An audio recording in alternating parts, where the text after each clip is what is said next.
And I titled my talk, the subtitle was, a reality or a fantasy, because clearly having better South Korea-Japan relations is something that the United States it's long been a goal of ours and a frustration of American policymakers that the two sides can't become closer.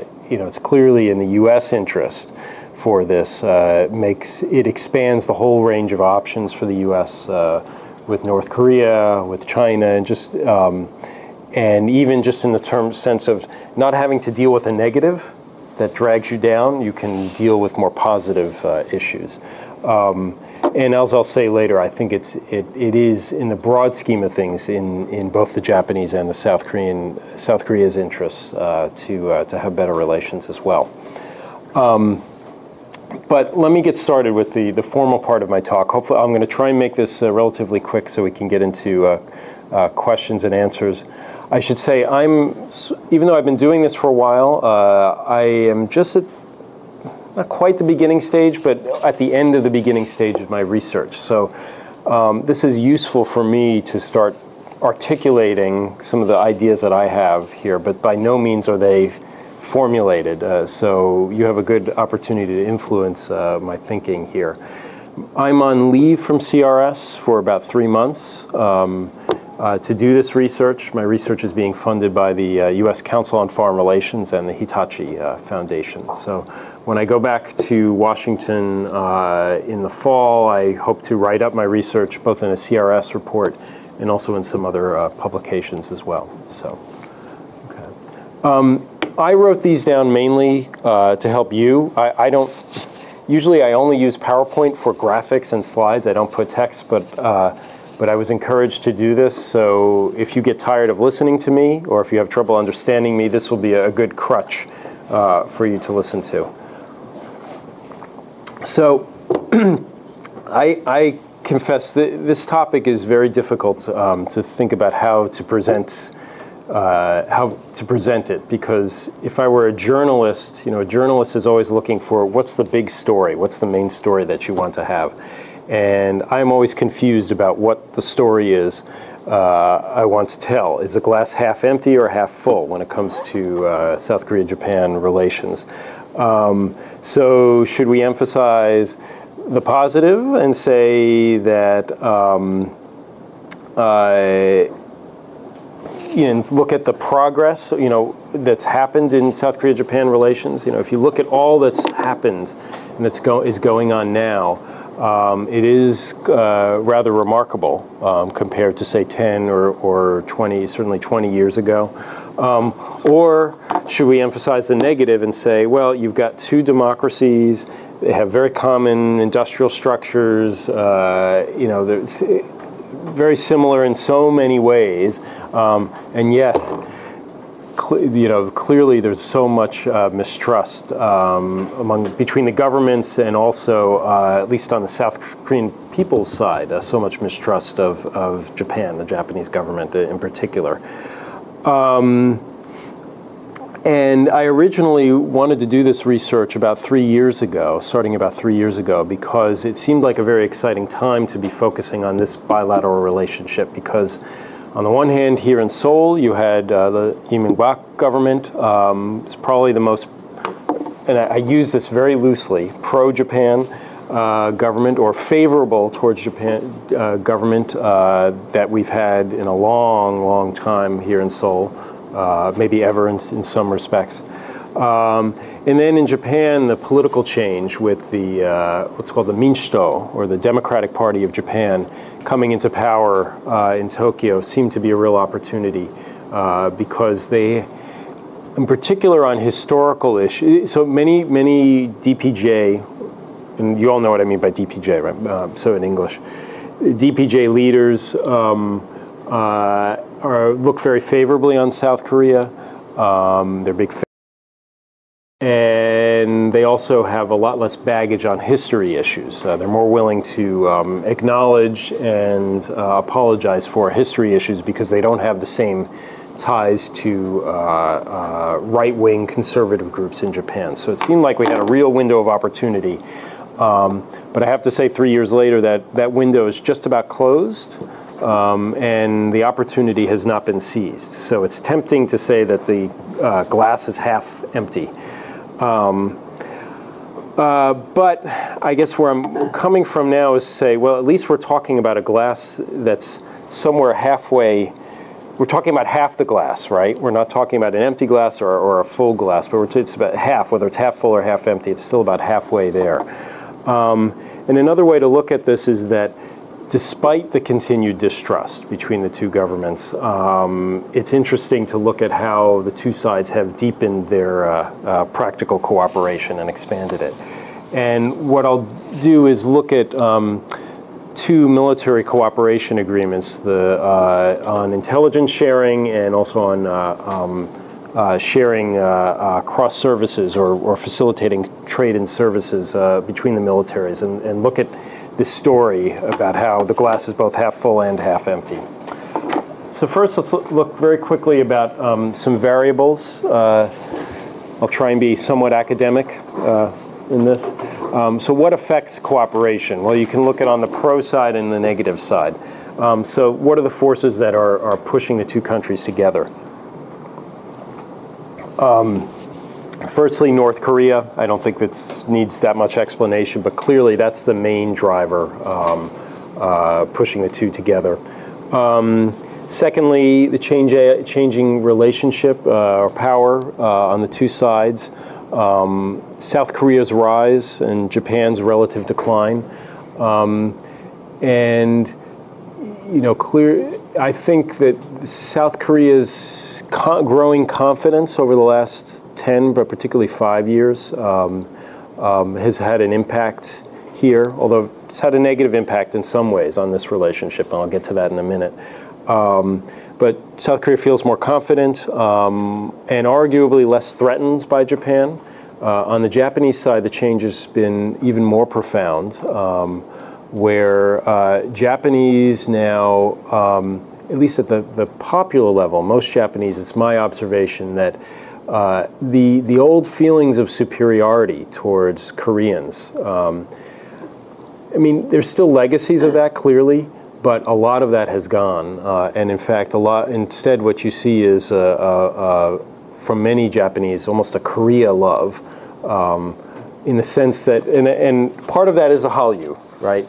You know, and, you know, Winter Sonata and, you know, Mr. Bay and all that, but it's deeper than that. It's a feeling that, why can't we be more like South Korea? And I can't tell you how many times I hear this over and over again. Now, there is a negative side to this because many Japanese also, particularly economically, feel threatened by that. But it's not, you know, they're threatened in the sense that we need to make changes because our companies are getting pressured by South Korea. So it's a much more of a respect there than there ever was before. And I could go on and on about this, but let me leave it at that. And if you have questions, we could go into more detail. Thirdly, China's rise. You know, it's pushing all sorts of interesting things, trilateral cooperation, you know, CJK, like the +3 secretariat that's here in Seoul. You have the FTA, the trilateral FTA that may get launched later this year. That's pushing the two countries together in that trilateral setting. I've been told, and I kind of doubt this, but this is what people have told me, South Koreans have told me, that many South Koreans looking long-term feel that better South Korea-Japan relations are necessary because it will help South Korea better deal with China. Again, I have a lot of doubts about that, and I'll get to that in a minute. But anyway, that's something I've been told, so I'm trying to think about it, and I'd be interested in your reaction to that. Fourthly, U.S. influence. Clearly, we've been pushing the two countries together. This has worked on both sides. For example, I mean, the U.S. quietly has been talking to the Japanese about doing something, for example, on the comfort women issue. And we, of course, have been talking to your government about doing some things on the military cooperation side. So a lot of this is happening behind the scenes. Sometimes it comes out in the open, but mostly it's behind the scenes. But clearly that's one force that's pushing the two countries together. And then finally, societal changes at the people-to-people level. I mentioned this already. I mean, I think that's clear. You can document it, and it's more so on the Japanese side. That's true, but I think it's also here on the South Korean side to a certain extent. I'm just not sure how much that's actually affected governmental behavior yet, particularly here on the South Korean side. Okay, so that's on the positive side. What about the forces that are resisting cooperation? Again, these are very well known to all of you, even to most ordinary South Koreans.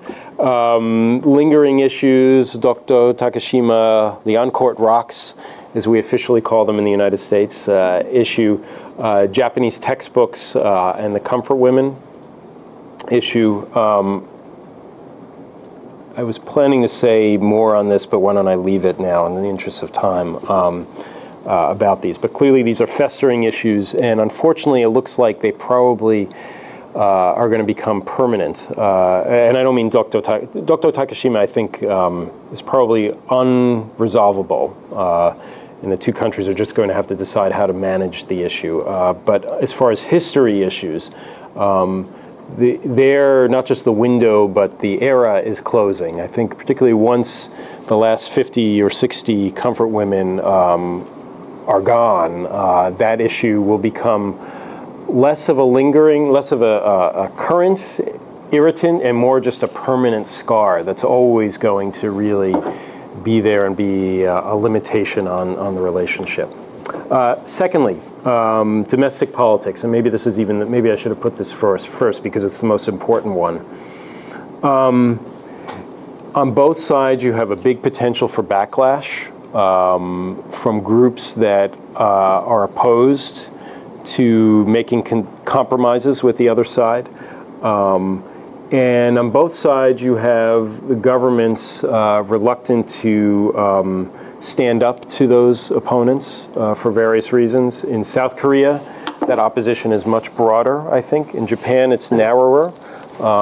It's in that it's really concentrated among conservative groups who are small in number but strong in voices and also in power and influence.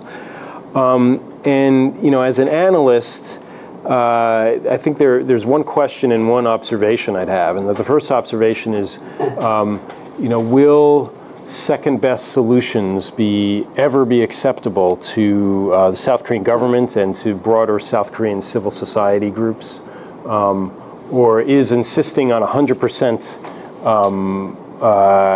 going to be the continued position on things like the comfort women issue? On managing the Dokdo issue, for example? Or will it be possible to accept a compromise that isn't everything that the groups wanted? On the other side, what's maybe the most worrisome thing is that conservatism in Japan on many of these issues is becoming stronger. I think you see this on the Takashima issue for Japan, where whereas 5 years ago, maybe even 3 years ago, I would have said that most Japanese and most Japanese politicians really don't care about Takashima. Now I don't think that's the case. The Japanese government clearly is stepping up its rhetoric on this issue, or becoming more sensitive and stepping up its rhetoric on the issue. In part because they feel like they need to counter what your government is doing. Thirdly, there's a perception gap on China and China's role. Japan feels very similarly to the U.S. that China is a potentially, what we say, an existential threat. In other words, it's a threat to the existence of Japanese power, Japanese influence. Threat is probably too strong a word since we're on the camera here, but a challenge. It feels threatened by the Chinese challenge, and please do if you want to. And the U.S.-Japan alliance has been expanding to and refocusing on the challenge from China, and you can see this by pushing to the frontiers, particularly down in the southwest. South Korea, for very understandable reasons, looks at China very differently, not surprisingly. If nothing else, Chinese cooperation is probably going to be essential to the eventual reunification solution. So by that definition alone, South Korea is going to look at China very differently and be much more reluctant than the US or Japan, for example, to engage in trilateral coordination for fear of upsetting China or pushing China into North Korea's camp. And then finally, maybe the bottom line here is that the mistrust between the two governments is very, very deep. And you don't see the feeling of a partnership really has been absent now. I think it was certainly there during the Nomuhyun era.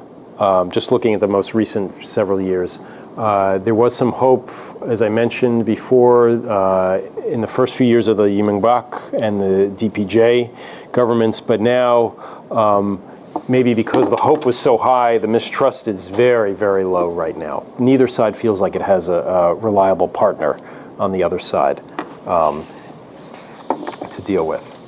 So let's look at two agreements and how these are sort of a symbolize or microcosm of all these variables.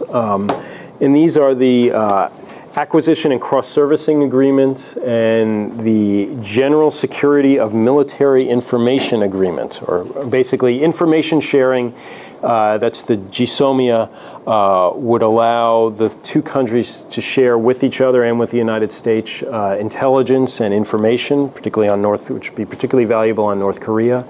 This is of strong interest to both sides and the United States, so it doesn't have to talk to South Korea first and then go talk to Japan and always be the go-between.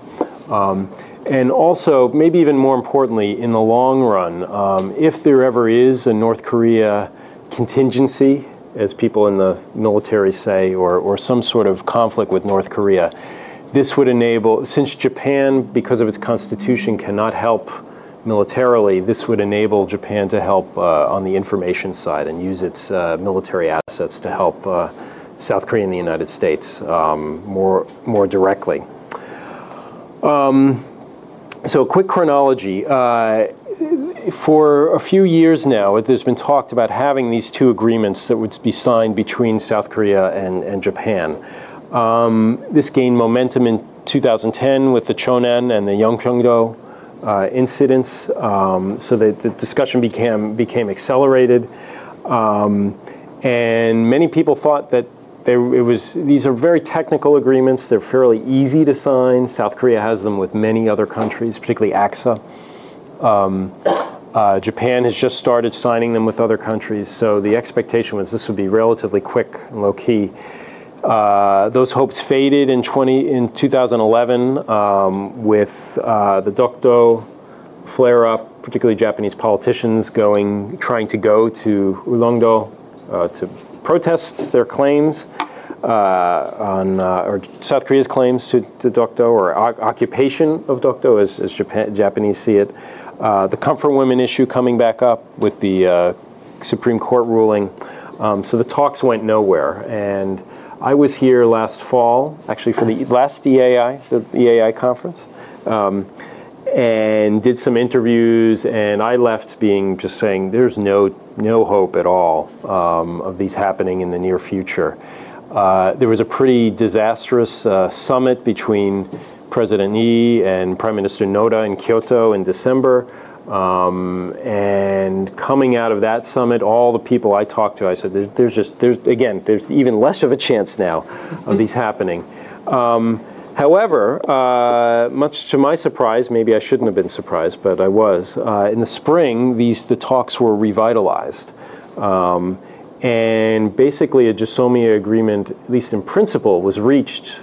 And in AXA, what many people told me, it was relatively close. There's still some details needed to be worked out. And for the GSOMIA, all that was needed to be done was for Defense Minister Kim to go to Japan. He was scheduled to in May to sign the agreements, and as you probably all know, that didn't happen because the press got word of the story leaked here. There was an outcry. This is a military alliance with Japan. How can you do this? This is going to complicate our South Korea's position with North Korea and push China into North Korea's camp. And because of that domestic criticism, Minister Kim postponed his trip to Japan, and the agreement was not signed. And now the two governments are working on some possibility of perhaps signing the agreement perhaps in a different form or with a different title. So, first off, why was it a shift at the earlier part of this year? I think there's three reasons. Clearly, the most important, not clearly, but I think clearly, the most important was North Korea's actions, the collapse of the what we call the leap day or the February 29th deal with the United States, the announcement of the missile launch in March, then the actual missile, or I should say the rocket launch of a satellite using ballistic missile technology in April. Secondly, and here's where the U.S. Nudging comes in, President Obama raised this issue with President Lee at the Nuclear Security Summit in March. He said, how about it would be really helpful to improve relations somehow with Japan. And then domestic politics. In April, the 새누리당's win, not only were the elections over, but the fact that 새누리당 won made it easier politically, perhaps, or that's so the Blue House thought, to push this through. And why am I focusing primarily on South Korea? As on so many issues, South Korea is really in the driver's seat on this issue, and it's sort of Japan has made it clear that it wants to do it, but the holdup is here in South Korea. The second question after why the change is, will some sort of creative solution be reached to enable the GSOMIA to be signed? There are cycles to South Korea-Japan relations, and basically nothing good can come in the relationship during certain seasons. The first season is in March or April, when Japanese Education Ministry has committee that issues its guidelines on history textbooks, so it's going to come out with something on Dokdo, right? So nothing good can happen then. The other period where nothing good will happen is around August, when the Japanese Defense Ministry comes out with its annual white paper. As you know, I see heads nodding. So basically, the window of opportunity is basically kind of the next month or so to sign this agreement. If it's going to be signed, it's probably got to be signed in the next month. Otherwise, it won't be probably for the rest of President Yi's term, and so it might not be forever, or for at least a while. So, in the immediate term, what does the future hold? The immediate term, will this GSOMIA be signed? Clearly, that would be an important, substantively and also symbolically. Excuse me. Will some sort of solution to the comfort women issue be reached? I know the two governments have been trying to negotiate this, and we can talk in more detail about that. Both issues will require some creativity and flexibility, particularly on the comfort women's side. Beyond the most immediate term, the short term, the obvious questions are, once President Lee leaves, what will that mean? And I think one key component of this is on these bilateral issues, particularly the Dokdo issue. Will there be some sort of understanding in the two governments to try and manage the issue? It's very unlikely that that's going to be resolved, although many of us here in the United States say to Japan, look, just give it, you're not going to attack it, you're not going to try and take it back, so just give it up, why not do it? But that's not going to happen, unfortunately. For many people, for many people who follow this issue. And anyway, so the answer to that question is, the question I posed there, will South Korea, since we're in Seoul now, be willing to prevent historical and territorial issues from spilling over into other areas of the relationship? The answer will depend primarily, I think, on the Blue House's approaches to North Korea and China. Japan is becoming less important to South Korea in many ways, and South Korea's policy towards Japan is becoming more derivative, and it's a function much more so of what the government, what its approach is to North Korea and to China. And again, if we can take that up in more detail if you have questions. In Japan, really this a lot hinges upon what happens politically. There's a good possibility that Prime Minister Noda will be forced to call early elections. He has to call elections by next year, or elections have to happen by next year. He could be forced to call early elections. He could be forced from power. There could be another DPJ Prime Minister. There could be a coalition government. If any of those things happen, it's widely expected that the LDP will come back in some way. Either winning an election outright or doing well enough so that the DPJ does not get is not able to rule on its own. In any event, you're going to see the LDP probably back in some capacity, either running a government or in a coalition government. And then the question is, will the LDP, sort of adopt this very conservative attitude that some of its leaders have been showing now that they've been in the opposition party, and also even before then? Or will some other populist leader, like the mayor of Osaka, Hashimoto Toru, who is a real populist? It's not clear how he feels about some foreign policy issues, but he's clearly populist. Will they try to exploit this territorial issue as they see it to gain in popularity and to gain votes? Like I mentioned before, will Japanese leaders make a distinction between Takashima and the other two territorial issues they have with China and Russia, or will they make a more strategic decision and say, look, South Korea good, China, Russia bad? That's really what it comes down to, right? And that, in fact, what we need to do to increase Japan's influence is to have a better relationship with South Korea. The best way to do that is to give up our claims to Takashima, and that will put us in a better position dealing with China and Russia. The Japanese feel they can't do that for a variety of reasons, which, again, we could go into if you have questions. And then, finally, the last question is, what will the U.S. role be? Will it be willing to be a restraining force on either of these situations or not? And again, if you have questions, I have some thoughts about that. We can go into that in more detail. In the longer run, I think rather than going through this long slide here, I'll just say that many people in the United States compare South Korea and Japan's situation to that between France and Germany. And I think that's really the wrong comparison, because South Korea and Germany, France and Germany, of course, really put to bed their historical issues, their territorial issues, to the point where they become allies. I don't think South Korea and Japan, unless something dramatic happens with North Korea and China, really cataclysmic, that fundamentally reshapes the East Asian region. This isn't going to happen. We're not going to see the two countries become actual allies.